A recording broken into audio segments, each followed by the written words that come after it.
జమిలీ ఎన్నికలపై ఉత్కంఠ కొనసాగుతున్న వేళ లోక్సభలో కీలక పరిణామం చోటు చేసుకుంది. ఒకే దేశం ఒకే ఎన్నిక బిల్లు లోక్సభ ముందుకొచ్చింది. లోక్సభలో కేంద్ర న్యాయశాఖ మంత్రి అర్జున్ రామ్ మేఘ్వాలే జమిలీ ఎన్నిక బిల్లును ప్రవేశపెట్టారు. ఈ బిల్లుపై పార్లమెంట్లో చర్చ జరగ్గా ప్రతిపక్షాలు తీవ్ర స్థాయిలో ఖండించగా ఎన్డీఏ మిత్రపక్షాలు మద్దతు ప్రకటించాయి. బిల్లును జేపీసీకి పంపడంపై లోక్సభలో ఓటింగ్ నిర్వహించగా అనుకూలంగా 220 ఓట్లు, వ్యతిరేకంగా 149 ఓట్లు వచ్చాయి. దీంతో బిల్లును జేపీసీకి పంపేందుకు లోక్సభ ఆమోదం లభించినట్లయింది. అంతకుముందు ఓటింగ్ విధానంపై లోక్సభ అధికారి సభలోని సభ్యులకు అర్థమయ్యే విధంగా ఇంగ్లీష్, హిందీ భాషల్లో వివరణ ఇచ్చారు.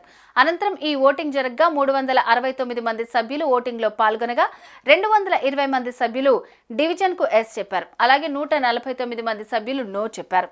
కొన్ని సీట్లలో సాంకేతిక లోపాలు రావడంతో సభ్యులకు స్లిప్పులు అందజేశారు. దీంతో మొత్తం ఓటింగ్ ముగిసే సమయానికి ఈ బిల్లుకు మద్దతుగా 269 మంది సభ్యులు నిలవగా వ్యతిరేకంగా 198 మంది ఓట్లు వేశారు.